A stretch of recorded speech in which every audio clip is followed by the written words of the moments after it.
Hello, welcome to episode 37 of Full Movie Podcast, a show where we talk about those long-forgotten classics that deserve a rewatch. I'm Matt. And I'm Freya. How's it going, honey bunny? I'm good, thank you. I've had a good week. I got my head shaved. Not all of it, though. Not the whole thing, just a bit of it. Do you like it? It's excellent. Yeah, it's really good. Who's your barber? You are. Yes, we had a lockdown shaving. Yeah, well, it's gone from a lockdown trim to a complete lockdown restyle, and yeah, that's good. Cool. It's good. Photos incoming. Yep. Be kind. How are you doing, Matt? I'm groovy. I'm good. I'm excellent. Yeah? Yeah. Are you sure? Yeah. I'm glad. Yeah. What's been going on this week, then? Well, two things. Mm-hmm. First of all, the wonderful Kevin J. Eustace from We Need to Talk About Ghosts and Dark Paranormal. Mm-hmm. He did a podcast midweek called We Don't Need to Talk About Ghosts, where he named some of his favourite podcasts and friends in the podcasting community. Mm-hmm.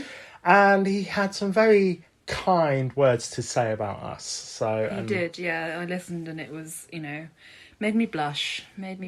Yes. I just want to extend that olive branch and just say he is a true friend of ours and just such a squire. Yes, he is. And, he puts out some really, really great stuff as well. He really does. I absolutely adore the Dark Paranormal. It is actually genuinely freaky. Yeah. And there's a lot of paranormal podcasts which isn't a bad thing, but they'll just talk about these stories or these things, and not all the time do I get monumentally freaked out, but I will say consistently every episode of Dark Paranormal has freaked me out. So hats off to you, Kev. Excellent. And then the other thing, which came as a bit of a shock on Thursday, I think it was, I received an email from our software provider saying, congratulations, you had 50,000 downloads. That is incredible. I can't even fathom how that's real. Yeah, thank you. My days. Thanks. My days. Thank you, everyone who's listening and who has downloaded episodes of ours. Just completely, I'm speechless. It's amazing. Thank you so very much. We are a tiny, tiny little podcast, and that's just means the world to us. It does, yeah. So thank you, everyone. Yes. Right. I'm blushing now. So what have we been watching this week? We've watched quite a lot this week. We have. We've gone down a little bit of a spooky rabbit hole. It didn't start off so well, I will say that. No. What did we start off with? What did we start with? Hubie Halloween? Hubie Halloween. It wasn't terrible. It was stupid. So this is Adam Sandler's latest offering for Netflix. Netflix, and he is back to his kind of best, worst kind of, I'm going to act slightly dim and put on a funny voice kind of acting. But I'll be honest, there were some genuinely funny things in the film, and it had a lot of really great comedy actor guest stars, not guest stars, like cameos in it. A lot of his regulars were in there. Kevin James, Rob Schneider. But yeah, I especially liked Steve Buscemi's character. Yeah, it's very, very silly, and it took me a while to kind of get used to Adam Sandler's character. Yeah, I wasn't over the moon about his portrayal there, especially this weekend being Mental Health Week. It was almost offensive. Yeah, it's just, I don't know. It was okay. There were a couple of funny bits, none of them involving mental health, but there were a couple of funny bits. Like, for instance, every time he rides a bike anywhere, people throw things at him. And they become increasingly ridiculous. Yes. But yeah, I mean, it's okay. Take it with a pinch of salt. It is funny. Most of the humour doesn't come from Adam Sandler, but he does have some good moments in it, actually. Yes. Let's move on to the next film we watched. Let Us Pray, which is an Irish-Scottish horror film, shall we say. We watched it on, I think it was either Shudder or Amazon Prime. Yeah. That was okay. It was pretty good. If you've seen the film Last Shift, it's quite similar to that, I would say. A little bit, tone, and it's also set in a... The concept of it, is quite the same as Last Shift. Set in a police station. It was okay. It could have... Yeah, I mean, it was obviously quite low budget. It looked low budget to me. No, I heard it got 100 billion. Oh, yeah? Yeah. Okay. They wasted it on blood. Pretty good. Some good characters in that. Not bad. Yeah, it was okay. Then we watched Stir of Echoes. Yep. Because we went on a little bit of a Kevin Bacon rampage. We did. We watched Hollow Man and then we watched Stir of Echoes. Yes. Which... yeah, all right. They're fine. They're just fine. Early 2000s horror. Yeah, sure. Yeah, horror, thriller, kind of, you know. In fact, I really quite like Hollow Man. I think it's decent. Yeah, it's good. It's not bad. And you see Kevin Bacon's wiener. Prioritise there, you know. I'm just mentioning in case that's a tipping point for anyone to watch it. Hey, have you ever wanted to see Kevin Bacon's wiener? Well, I've got the movie for you. And then we also watched The Haunting of Bly Manor. Which was... Let's not do spoilers, because we binged watched this. Yeah. We can give our opinions, but let's not give spoilers. No. It started off well, but it kind of loses itself, you know, after probably the third episode, I'd say. And it wasn't terrible, but it didn't live up to my expectations. No. Mike Flanagan, who did... let's call it the first series. We've been having this debate because it is two completely separate. This is Haunting stories. of Hill House. Yes, Haunting of Hill House. Yeah. Was fantastic. Yeah. Bly Manor, not so much. I mean, where Hill House is genuinely creepy, has some really unsettling moments, some real haunts, some real scares. I feel that Bly Manor didn't deliver as much on that side of things. Definitely. I mean, I put it up on Facebook that essentially I thought The Haunting of Bly Manor was pretty much just one jump scare and a couple of background ghosts. And it's like, yeah.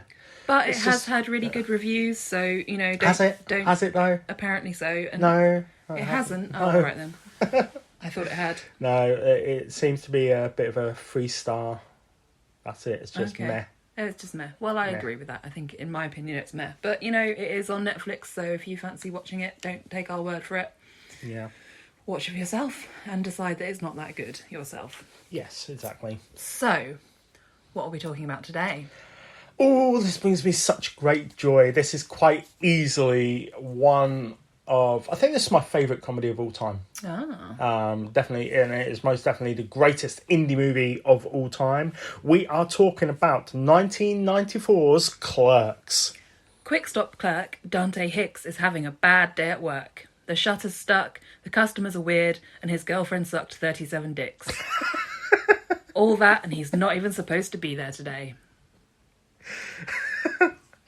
Oh, that's the best synopsis for this film I've ever heard of. You're welcome. Okay, this was written and directed by the wonderful and genius Kevin Smith, who I'm just going to name, I think, pretty much all his feature films. So, in order, it goes Clerks, Mallrats, Chasing Amy, Dogma, Jay and Silent Bob Strike Back, Jersey Girl, Clerks 2, Zack and Miri Make a Porno, Cop Out, Red State, Tusk, Yoga Hosers, and Jay and Silent Bob Reboot. My personal favourite of all of them is actually Chasing Amy. That film breaks my heart. It does break my heart, but I love that film so much. Of his more recent films, I'd say Red State is it's just fantastic. You know, I've never met anybody who doesn't like Red State. Yeah, it's really good. Such a great film. But I have met people who don't like Kevin Smith, and I will never understand why. The guy's a genius, and he's hilarious and a brilliant storyteller. Yeah, So, it's true. Yes. How do you feel about Clerks?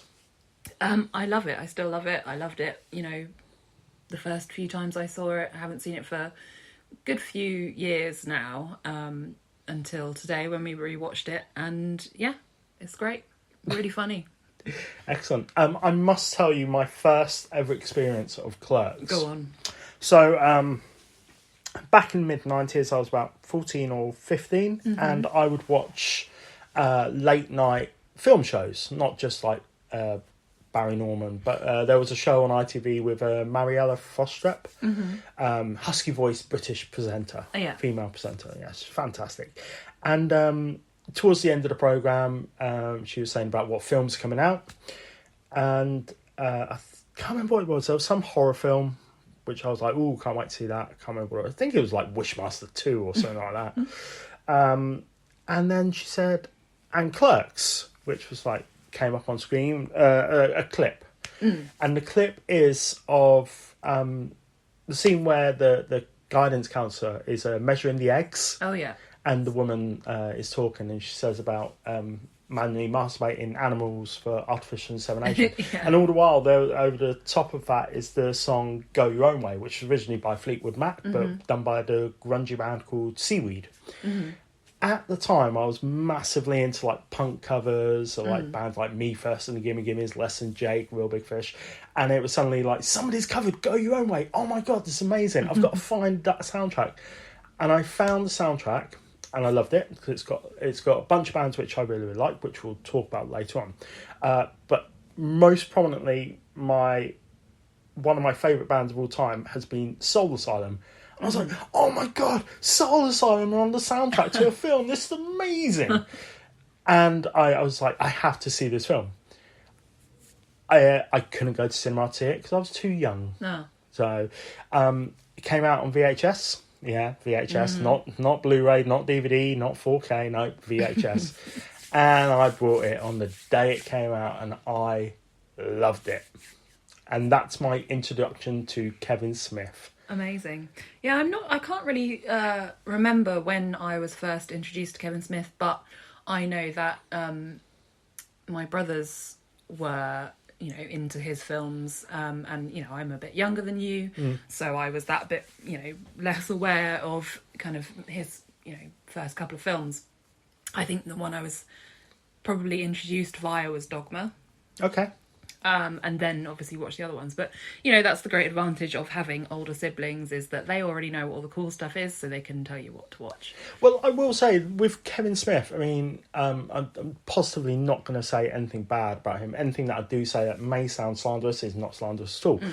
I think a lot of people discovered Kevin Smith through, I think, Jay and Silent Bob Strike Back. Yeah, sure. Because that was... around the same time, there was a lot of like the American Pie films, Euro Trip, things like that. The kind of teen comedies made a bit of a bigger splash in the world.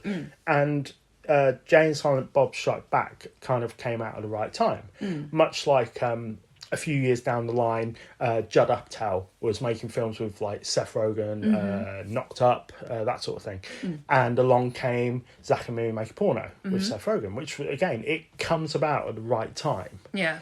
And I think for Clerks, there wasn't a film that came out at the right time for Clerks, but it was still got a lot of praise. And then straight after that, it was Mallrats, which wasn't a massive success. It was more so... Well, actually, Clerks wasn't a massive success. So it was made for a budget of $27,000. And it made, like, I think it was $3 million. Wow, which is not bad. Which is pretty decent for an independent film. Yeah. And then I can't remember the budget for Mallrats, but I know it had a bigger budget, and it didn't do as well. But at the same time, Chasing Amy came out afterwards, which was like a huge, amazing, brilliant film at like Cannes and I think Sundance, like the sort of film festivals, which did well. Yeah. Dogma did well in the UK, I know that for sure. But yeah, it's the biggest hit of Kevin Smith at the time was probably Jay and Silent Bob. A lot of people got into it then and have stayed with him ever since. Yeah. I mean, his viewer skew-verse is... well, number one, he said it himself on podcasts, but he essentially created the multiverse, shall we say. Okay. Recently, that is. I mean, Marvel and DC do it now. Even Star Wars is doing it now with like things like Solo and Rogue One. Yeah. It was kind of Kevin Smith who started doing that. So this is like you know, different films with different characters and different stories, but that all have a kind of connection. They all connect in some way. Yeah. And that was kind of, Kevin Smith did that because of things. He was a big comic book fan as well. People